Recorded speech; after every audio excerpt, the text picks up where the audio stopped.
All right, we good to go? Yeah. All right, so our topic today is the execution hypothesis and the evolution of morality. The execution hypothesis is an example of social selection, which is what happens when people select or reject other people as social partners of one kind or another based on their behavior or their reputation, be it either positive or negative. I'm going to assume everybody did some of the readings or watched a bit of Dr. Wrangham's YouTube video and are basically familiar with Wrangham's hypothesis. What I wanted to do by way of brief introduction is to just share some of Christopher Boehm's thoughts on this topic, because he is the other kind of co-originator of this idea. So let me very briefly do that, and then I have a question or two that'll open it up for discussion. So Christopher Boehm, who's an anthropologist at USC, he agrees with the execution hypothesis, but he places it in the larger context of free rider suppression. So evolutionary theory traditionally defines free riders as cheats who essentially are predators against altruists. And within a group, free riders should drive down the frequencies of altruistic genes. But this doesn't happen, so a lot of speculation and models and theories have been advanced as to why that's the case. And Boehm notes that most of these models, free riders still pose a problem for them. But he believes that social selection, working in tandem with group selection, is a better explanation for altruism, because altruists would be socially selected. They would be chosen preferentially, and free riders would not. And then he goes a step further and notes that bullies are free riders, not just cheats. Bullies take reproductive advantage by means of force or threat of force rather than deceit. In fact, he says that alpha bullies are the biggest free riders in any group. He calls them dominant free riders. And he points out that while a cheat preys only on altruists in a group, a bully preys on anyone who ranks lower in the social dominance hierarchy. And he says that altruism must require the suppression of free riders, because the more you slow down free riding, the greater chance altruistic genes have of making it. And he says you can slow down free riding in one of two ways, by using what he calls moralistic aggression in one of two ways. First, you can slow it down at the level of phenotype, which means you punish bullies so much that they refrain from their behavior, so they don't do any damage to the altruists. Although their bully genes are still in the gene pool, they just go unexpressed. Or the second way is at the level of genotype, you execute them. And both methods reduce the cost of altruism. He believes that free rider suppression started about 250,000 years ago when we began hunting large game, which required cooperative behavior. And then after the hunt, the meat had to be distributed equally, and that required altruistic behavior. And the alpha male system did not work very well for meat distribution. So for equitable meat distribution. So coalitions of beta males formed to counter the dominance of the selfish alphas. And he notes that in hunter-gatherer societies today, bullies are much more significant than free riders. And the threat of moralistic aggression by the band largely holds them in check. And if they get out of hand, they're likely to be killed. The last question Boehm asks is, why haven't bullies died out if we've executed them? And he gives a twofold answer. The first is that in addition to eliminating them, we have free rider suppression with non-lethal sanctions, so that our species evolved the capacity for self-control, which allows bullies to refrain from their behavior. So they can use their conscience to control their behavior. Although in one of his papers, he uses Alexander's rather grim definition of conscience as, quote, reckoning what we can get away with without adversely damaging our reproductive success. In short, when bullies are sanctioned, they have the capacity to reform and restore their reputation, so they reproduce and have their genes perpetuated. And that's why we still have bullies around. So let me toss out two questions for us. The first question is, do you find the execution hypothesis a compelling explanation for our within-group docility and morality, and our high capacity for what Wrangham calls coalitional proactive aggression, a prime example of which is war? And second question, and I think this is a good question, even if you don't fully embrace the execution hypothesis. At the end of his book, Wrangham says, if we want to make the world more peaceful, we should focus less on promoting cooperation, which we're pretty good at, and more on reducing our capacity for organized violence. Would you agree with that recommendation? So that's a brief review and two questions to get us started. Comments, reactions, thoughts? What am I? Yeah, I'm just thinking about something when I first started studying psychoanalysis. You had Freud's thing on the brothers attacking the father, and the brother horde killing off the father. This is the first time I've heard of this construct, but so therefore brings into his, what I'll call mythology rather than science, this whole notion of the father can be a free rider or needs to be executed. So that's the first thing that came to mind about that. Interesting parallel. Yeah. Diane. I've been thinking through the week about, since I read the article, about how this taming process that Wrangham talks about may have implications for other parts of life other than, or maybe coordinated with morality. And the whole thing comes to my mind through the idea that bullies and alpha males have been shown to be more reproductively successful. So there should be more of their genes out there. But as a matter of fact, humans are, more or less monogamous. I know we talked about monogamy, and certainly not 100%, but more or less monogamous, which means that a lot of non-dominant males get married and have children, right? And so I'm wondering whether somehow these things interact, because maybe monogamy is part of the taming process, or maybe it's a product of it, or maybe it is one of the causes of it. I wasn't able to figure it out.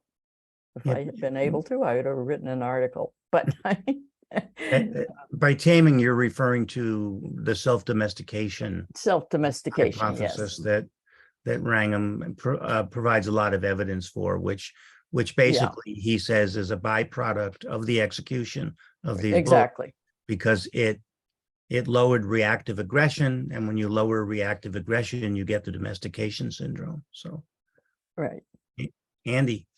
Yeah, just very nice presentation, Steve, and I really liked your question, Diane.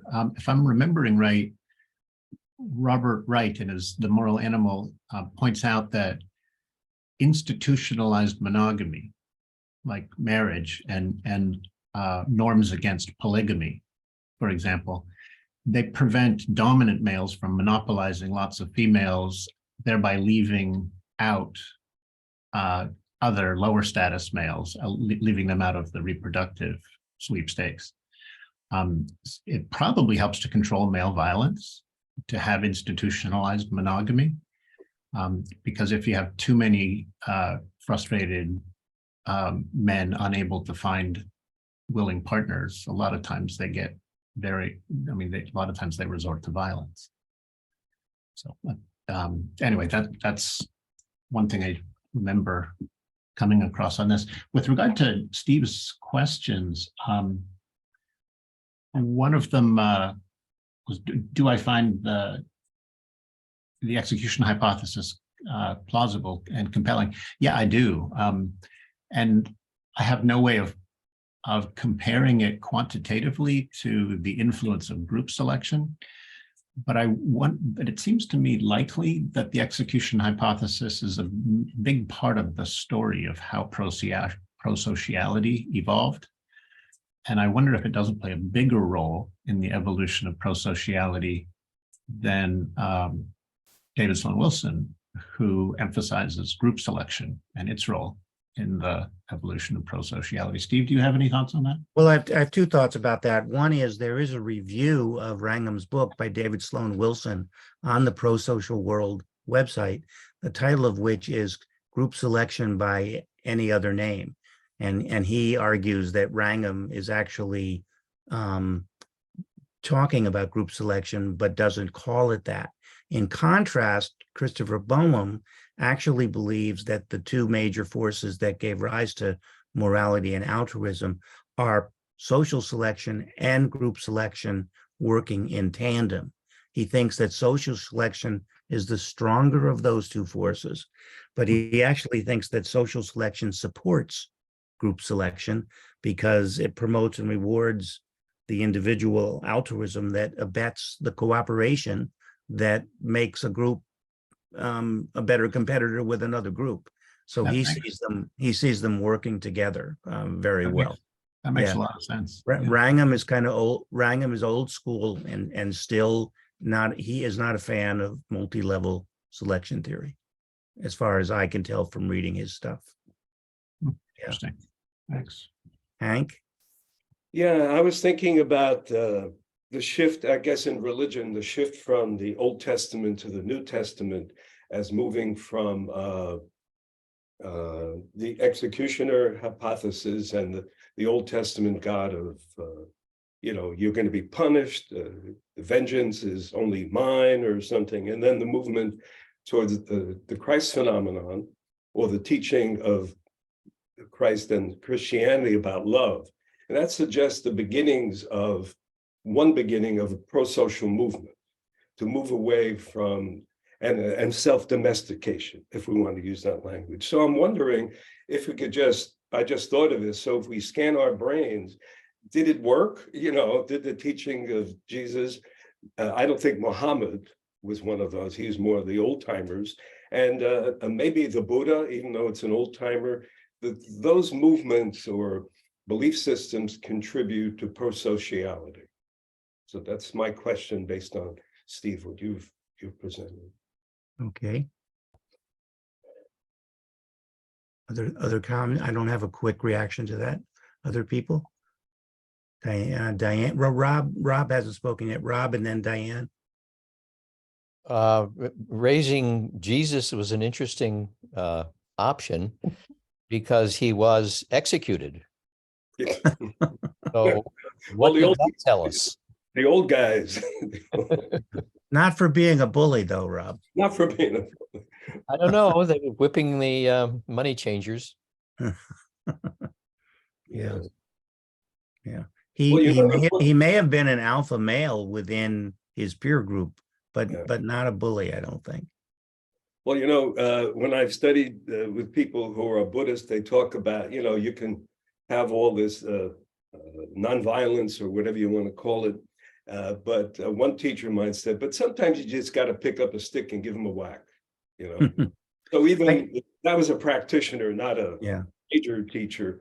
But there is something about the taming, the domestication, and it's interchange. I don't know, evolutionary, like these two forces. It's like Kurt Lewin's force field analysis. There are movement towards human domestication, and then there's the forces against it. I think probably what Wrangham and Boehm and other anthropologists would say about prosociality and religion is that prosociality long predates organized religion, and the origins are are back in the Pleistocene era, as I mentioned, when they began hunting large animals and needed to distribute, the meat equally. So that would be my thought. Certainly religion, I think, may be built upon and used the foundations of pro-sociality that had already been established partly by, I think, the execution hypothesis. One thing I will say, for those of you that either didn't read the article or haven't read Wrangham's book, when you read his book, which is, a 300-page exposition of this, he does not make a single claim without evidence to back it up. It's a very compelling, persuasive book. And I actually Googled criticisms. I tried to find criticisms of the book to prepare for this, and I couldn't find any. I mean, he just doesn't leave himself open to too many, doesn't necessarily mean he's right, but he just has evidence for almost everything he claims. So it's very persuasive. Andy? Impressive. Steve, you asked before whether it makes sense to us that reducing our capacity for organized violence is a good measure. Yeah, I would say certainly so. But it's interesting that organized violence plays a part in Wrangham's story insofar as but he distinguishes between hot and cool violence, right? Reactive and proactive. We're low as a species in reactive aggression, which is the hot, impulsive, but we're very high in cold, planful, proactive aggression. And that seems to me very interesting and direct evidence for the execution hypothesis. If we imagine, coalitions of beta males, say, getting together and deciding to and collaborating deliberately to off an impulsive alpha male. That seems to be a very plausible story. And it's certainly, so it's interesting that the capacity for cool, organized violence played such a big role in domesticating us and making us less violent. And yet our capacity for cool, organized violence is now one of the biggest threats. One of the things he says about that is that they're actually neurobiologically use different neural pathways, so that reactive and proactive aggression were subject to different evolutionary tracks, if you will, and reducing reactive aggression would not have had any impact on proactive aggression for that reason.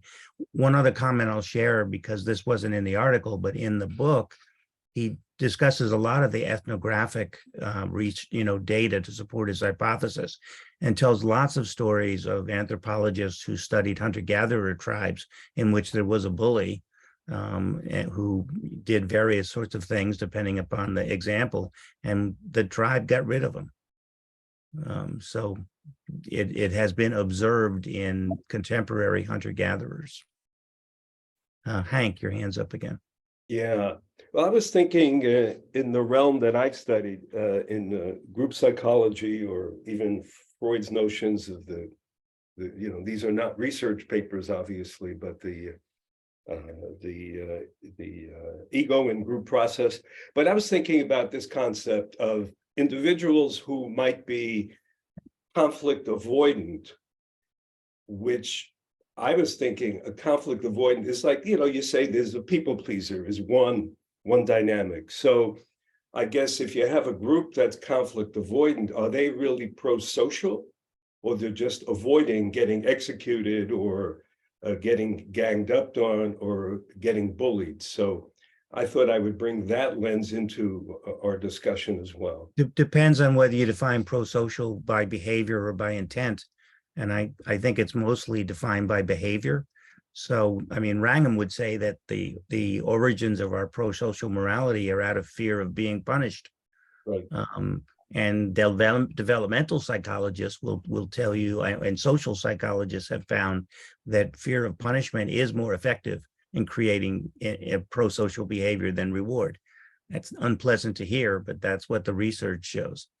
So I would say, yeah, it qualifies as pro-social behavior regardless of the motivation for it. Well, it occurs to me also that you can think of conflict avoidant tendencies as short-term pro-social in the sense that you're not rocking the social boat. So you're going along with the flow and not Yeah. threatening the group's Yeah. unity. But insofar as you allow conflict to go unaddressed and allows it to simmer, you're long-term antisocial in the sense that you're sowing the seeds of later discord. If nobody is waiting, I have another thought that comes from my work and my thinking that has to do Hank, with, before you do, let me just encourage some of the people who don't have their cameras on and are just listening in. Please jump in if you have a comment or a question. Obviously, without your video on, I can't see whether you want to say anything or not. But I can wait. I mean, take some time. And I'm full of anybody, things. okay. The discussion is more fun if we have more participants. So I would encourage some of you to be brave and make a comment or ask a question if you would. While we're waiting, go ahead, Hank. Okay, here's another construct we could apply from the individual to the group, and that has to do with the infant's early dependence on a caretaker and a system of caretakers.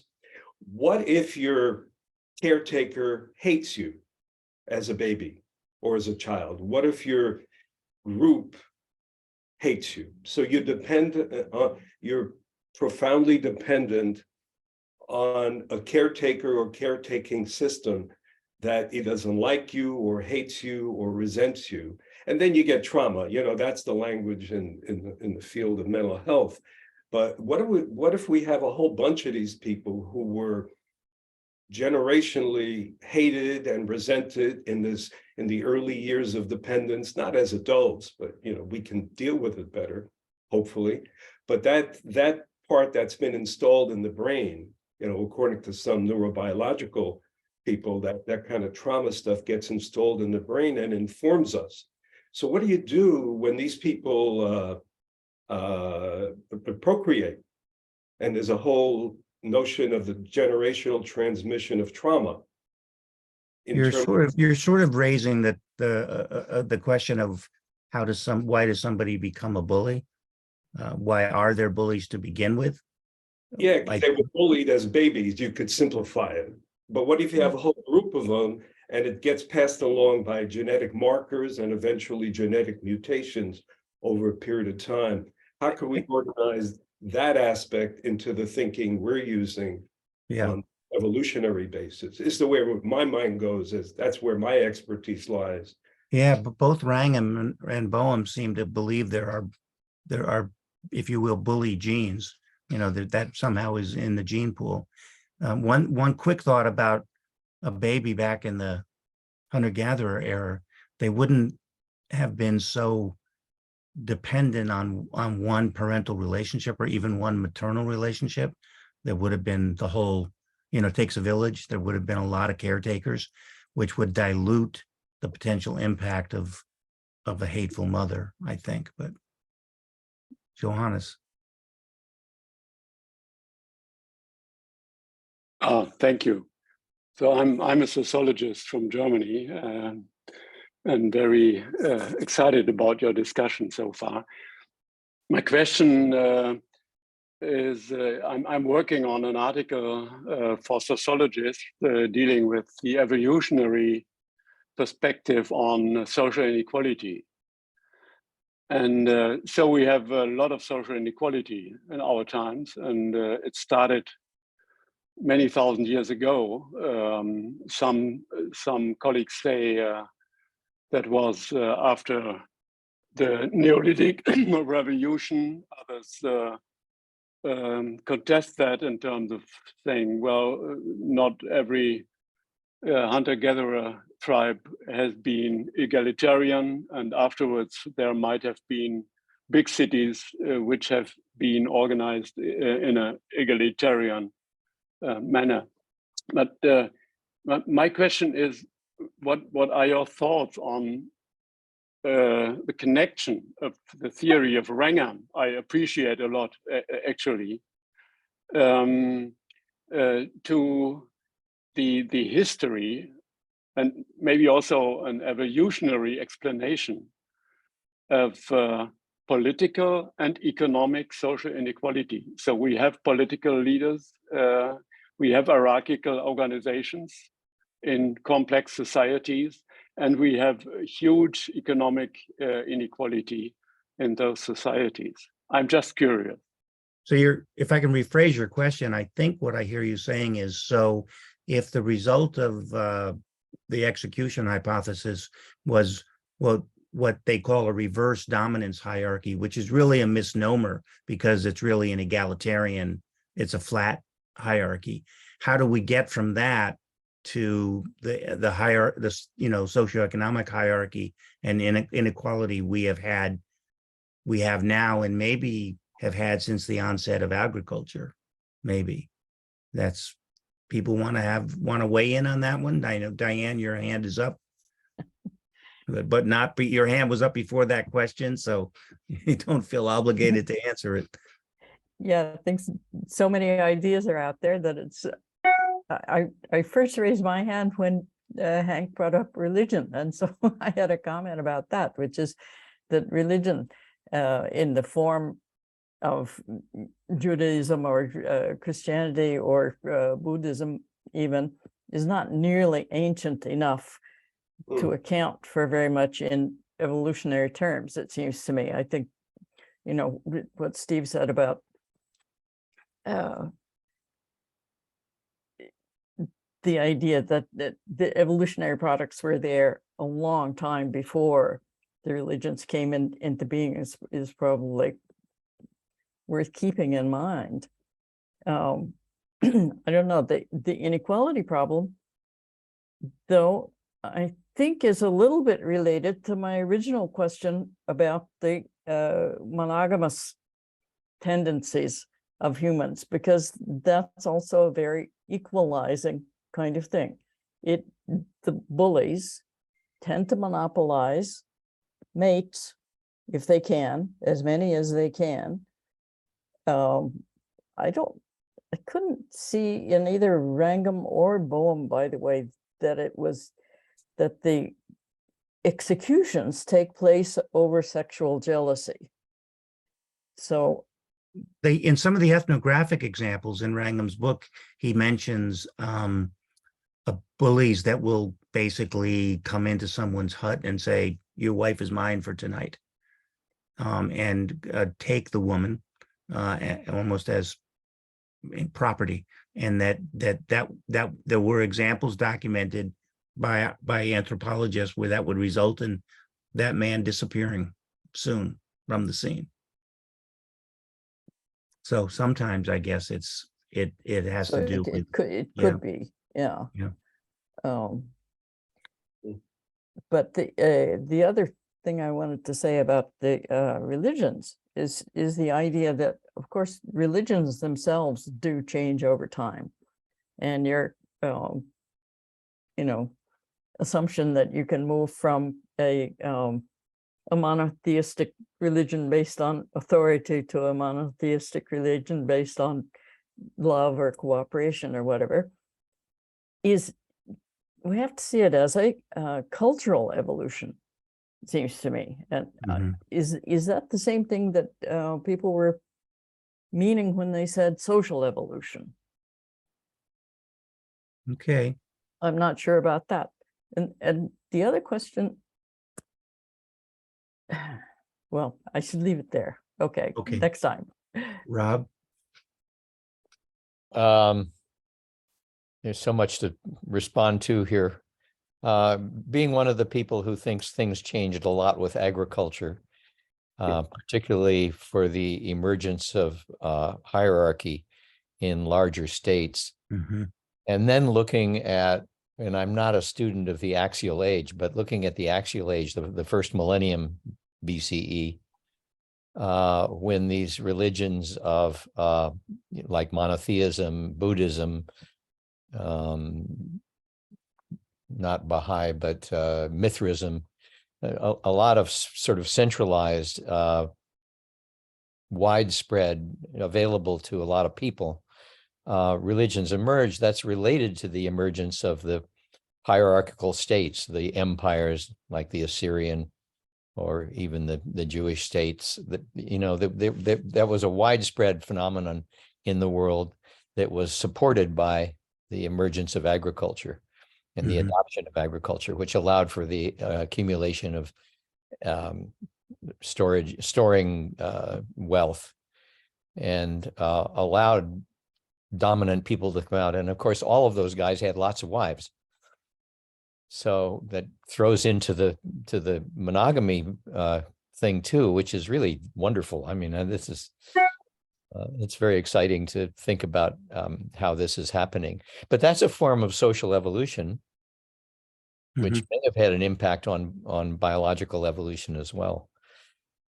So now we have this sort of global culture, and I'm still struggling to figure out how we're going to upscale egalitarian hunter-gatherer band behavior and the execution of bullies to a world culture, because we're not going to survive unless we do that. Well, that brings me back to the second question that I asked, and I'd like to toss that out to people again, because it's one that I would like to hear your reactions to. And the way I phrased that question at the end of my introduction was, Wrangham says that at the end of his book, he says, if we want to make the world more peaceful, we should focus less on promoting cooperation and more on reducing our capacity for organized violence. Do you agree with that? And if you do, how do we reduce our species' capacity for organized violence? Most deaths in the world now are due to coalitional proactive aggression, not reactive aggression.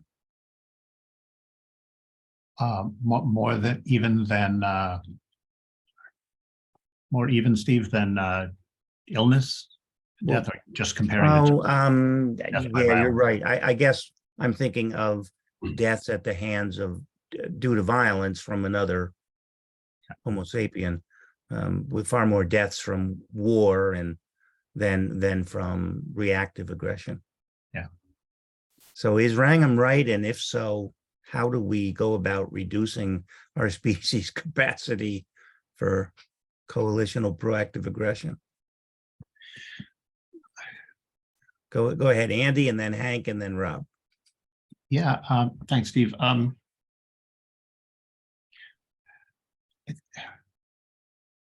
Let's see.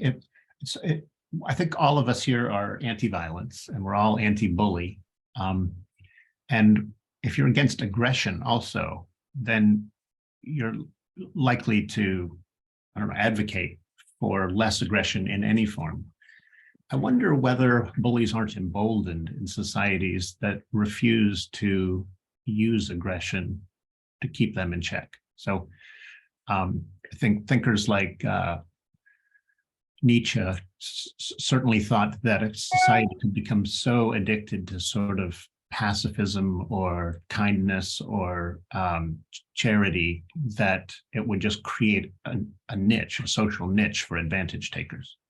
So if you're not even willing to punish cheats and bullies with some sort of aggression, how do you rein them in? So Wrangham's view gives me, I think, a more nuanced view about aggression. And aggression isn't all bad. It's actually played a key role in our species history in reining in some of our worst impulses. And it's interesting that, you know, when we think about war, and the war that's most prominent on everyone's mind right now is the Ukraine, and what is Putin often called? Bully. A bully. So there is a link between war and I mean, a lot of wars in modern era have been started by men that we would probably feel comfortable referring to as bullies. Yeah, Hank? Yeah, I have a few things, but the one I want to stay with, I just yesterday I got a little text from a client whose basic worldview is grim. Okay, Is what? grim, being grim. That's his way of viewing the world. And there is, okay, so I get this text. It's a quote from Ludwig Wittgenstein, which many of you know, and it says, "I don't know why we are here, but I'm pretty sure that it is not in order to enjoy ourselves." So, I mean, I got this thing yesterday, and I don't know if any of you know his personality, because I like to read and find out what's going on. But I don't know what gives him that Umwelt, this, we're not here to be happy or something. But I was just thinking about this. I mean, he was a pretty well-known Western philosopher. I don't know how well-known, but we know here we study him.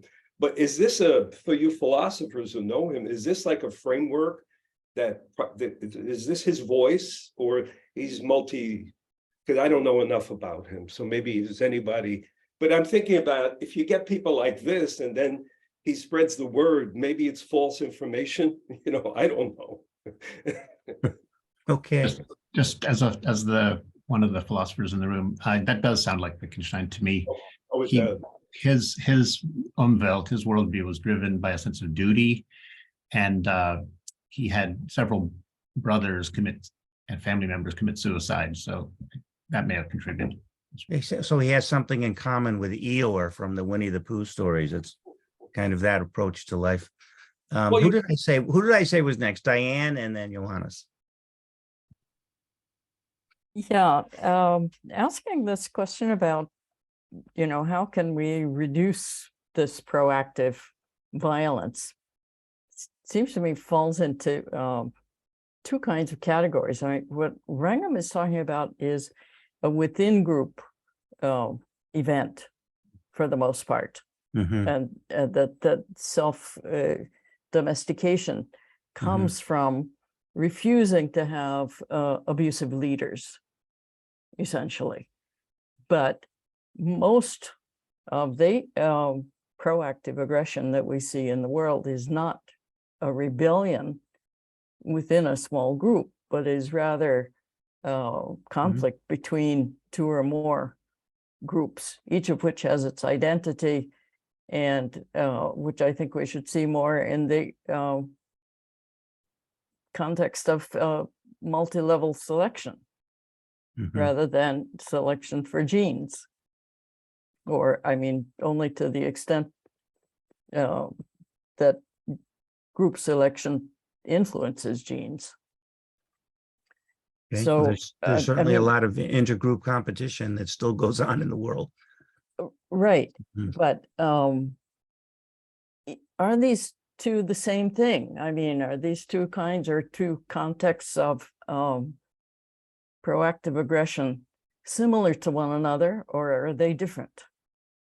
One brief comment that Bowen makes when he talks about alpha males in the modern times, he goes, one of the differences is that any alpha male now is only an alpha because he has a coalition behind him. So that's a change. First of all, would Yeah. say that that's even true in chimpanzees. Yes, I guess. Yeah. So He seems to make I the mean, distinction with hunter-gatherers, and to feel like a bully could kind of be a bully by himself in a small tribe, but not in the modern era. Anyhow, Johannes, you're muted still. I'm with Diane and completely agree to her comment. With self-domestication comes dehumanization, doesn't it? So if we want to avoid these organized kinds of violence, I think we have to fight against the causes of this dehumanization issue on the one hand, and the other is we have to reduce social inequality, which is a trigger of inner group inner group violence, I think, also. And this is in accordance with Wrangham theory in a way. So that is one. But let me just play an advocatus diaboli in regard to Wrangham's hypothesis. So leadership could be beneficial for the group in terms of as organizing things and so on. So the group can has more beneficial outcome than the cost of that there is something bullying. Couldn't that be the case? I read the book of Wrangham several months ago, so I do not remember or like whether he thought about this issue. But I think leadership can be beneficial for the group, particularly that's an hypothesis if the group is very, very large and then hierarchical structures try to make possible a more efficient organization. That's really interesting. So should they kill one who is also responsible for many things they don't want to be responsible for, and who is doing beneficial things for them? Wrangham does not address that in the book, but it's certainly something had not occurred to me. That's very interesting, Johannes. Yeah, that there could be some group selection advantages to having a strong leader, even if that leader to some degree was a bully. Interesting. Yeah. Hank? Yeah. So I was thinking more of a practical experience I had. It had to do, I once had, part of my career was to mentor clergy, okay, as a layperson. And so I had one guy, he came to the States from India. He was a Catholic priest, and he was going to do a PhD in relation to the church. And his idea was, let's see if I can get it simply, was to shift the confessional around. Instead of coming to confession to confess your own, say I sinned, I did this. He said, why don't we make, because there was a problem in the church this 25 years ago, not getting enough people coming to church. So he figured one way to do it was develop this thesis about why don't we make confession a place where you talk about what you did well. Okay, that was the simple notion. So Okay. I fortunately needed to accompany him to a meeting with 10 people who were Catholic clergy or deacons or whatever. And they nixed it immediately, since we have to, this was the bully part is what I was getting at. We have to instill fear in people. So he didn't get to do his PhD, but I had an interesting experience to see it in work, like the bullying on this, call it ProSocial if you want, but this sort of the positive psychology, and it was like nixed immediately. Everybody, very stern faces, looked at the guy. He was such a bright, smart, lovable guy, and they just nixed him immediately. So this is another example of this bullying, and it's a small group, it's I guess an in-group in Catholicism, and how that shapes then. Well, you're almost saying bullying is in the eye of the beholder. If you're the one person that the coalition squashes, it's the coalition that might seem like the bully to you. There it was the coalition. Yeah. Rob? I like that, Hank. I was thinking about the emergence of hierarchy in the Christian church, because Janka Porta in Sand talks about how the Romans took over this egalitarian, flattened hierarchy of the early Christian church and adopted it into the Roman structure, so that the Catholic Church is now using the same organizational structure as the Roman army. And then Hank just reminded me of the role of fear that reminds me of Sapolsky's, why zebras don't get ulcers, because they're adrenaline and cortical. hormones surge while they're being chased by the lion, and then as soon as they either get away or get eaten, they're back to munching the grass, whereas we get mortgages and spend a whole lifetime under stress. And these hierarchical organizations that always emerge in every post-agricultural society, I think, create that kind of tension. So maybe, and I think that Johannes is right too. We have to somehow flatten the inequality in the world. And you know, maybe that has something, Johannes, when you asked your question, you mentioned the issue of dehumanization. And you might be interested that this Examine Lives group did a session on dehumanization 6, 7, or 8 months ago, and I think the video of that is on YouTube. But when I was thinking about who do we dehumanize? Well, we dehumanize people in other tribes. We don't dehumanize people in our own tribe. And who do we mount coalitional proactive aggression against? It's against people in other tribes. So the only solution I've ever been able to come up with, and it's sort of Peter Singer's expanding circle notion, the only way to reduce coalitional proactive aggression, since that's always directed against the other, is to somehow help our species stop thinking of everybody else but our immediate tribe as other. And that's the heavy lift, I think, that needs to be done. We don't humanize our kin and our friends and people in our group. We dehumanize other people. And then that gives us permission to go to war against them because they're not really fully human. So anyone else? Hank, I don't know if your hand was left up or you have I have to take umbrage with what you said about dehumanization in the in-group. Okay. I see it all the time. I mean, I grew up in an in-group. I didn't get dehumanized, but they were okay. They were pretty good. But if you think of the explosion of, spouse abuse, child abuse, the whole range of centuries. I mean, it's not evolutionary yet, as Diane would say, but centuries of spare the rod, spoil the child.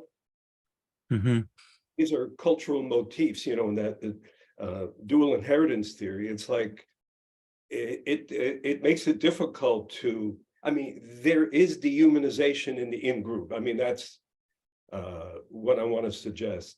Yeah, I would say that within a particular society, though, there can still be in-groups and out-groups, even though it's within the same society. One of the things I know about the psychology of war is that something that is almost invariably happens in war is that soldiers will dehumanize the enemy and they'll call them a different name. And they need to do that psychologically to be able to kill them. Well, let me tell this little. It's not a joke, but it's like you must have heard this.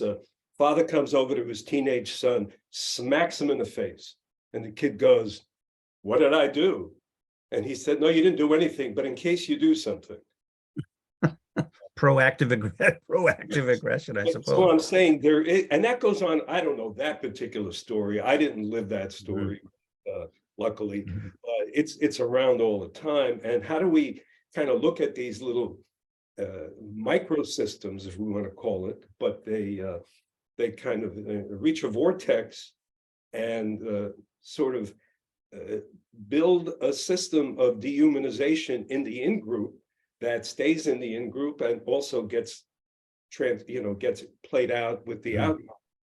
You did raise an interesting question about domestic abuse. I have a friend who works in that field, and I asked her whether she thought that domestic abuse when it was violent was primarily reactive or proactive aggression. And she said both. Her basic answer, I'm oversimplifying it, but she thought there were two types of abusers, if you will, some that fly off the handle and are abusive, and others that quite coldly and premeditatively are violent as a way of controlling their partner. So I thought that was interesting. Yeah. But I'd say no matter what the motivation for it is, how we explain that paradigm, it contributes to what we're talking about today as a coalitional reactive aggression. You know, you Mhm. get one abuser here, you get one abuser here. I mean, I don't know Putin's story enough or Trump's story about, well, his is more the proactive aggression, right? I think. Right. Yeah, there's there's by definition not coalitional reactive aggression because it's reactive, not proactive. So there's no planning for it that occurs. Yeah. Yeah, but there's there is it's the herd mentality. You know, you have, Mhm. what do you call it? People who they take the law in their own hands. I'm just not thinking about it. Vigilantes. Vigilantes, like, you know, like places like India have so many people. You did something wrong, like 5,000 guys come after you. It sounds reactive to me. Well, I know that we're approaching the hour, and we usually try to keep these discussions to an hour. So unless somebody has a burning comment they wish to make, I'm going to turn it back over to Sage, and he'll wrap us up and talk about what happens next month, I guess. Thank you, Steve, for that elegantly clear introduction to these Thanks. ideas. You're welcome. Thank you, Andy. Thank you, Steve. Beautiful. Yeah, thanks, Steve. Well, we just were talking about the evolutionary psychology of war, which is another suggestion from Steve from a while back that's been nearing the winning vote. So it's on the running. I shared the link in the chat there where you can place a vote for whatever topics you like, and a reminder that on the emails there's a link there where you can suggest your own topic. And just a reminder to us all, I mean, some of us have been here a long time and some of us are joining more sporadically or for the first time, but this is we try to make this as inclusive a group as possible, and you being here makes you a member. The requirement is engagement in this hour, so don't want anyone to feel as if they have to earn their stripes in order to participate. Suggest topics, vote, please participate. Dave, do you want to see if there's any topics that people want to Sure. suggest from the floor? Sure, yeah, we have some time. Please, if anyone has a spark right now to share, we could add it. Okay. I guess one way, make it practical based on a topic, but how do we,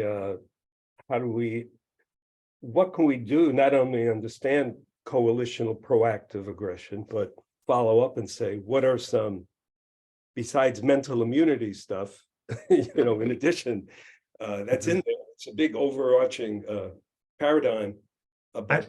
And I don't want to put Johannes on the spot because, if you suggest a topic and it gets selected, you get to lead the discussion.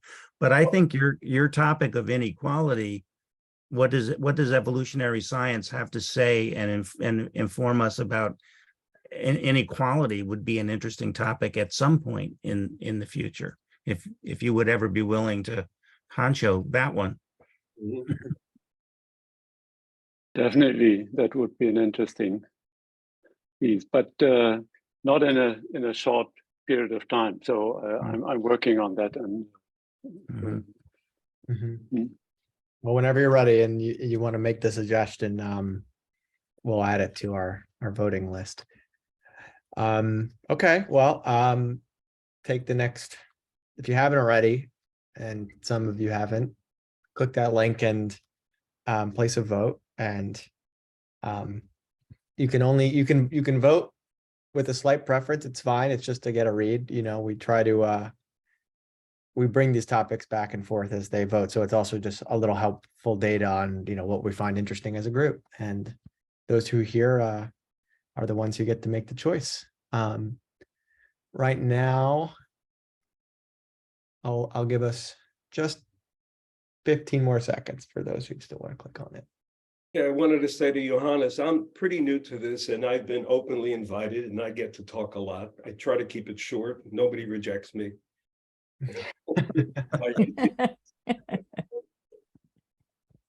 So I'm grateful, yeah. So I'd love to hear your stuff, yeah. All right, so it looks like, yeah, the evolutionary psychology of war has won the day. Steve, do you want to lead this, or do you want to?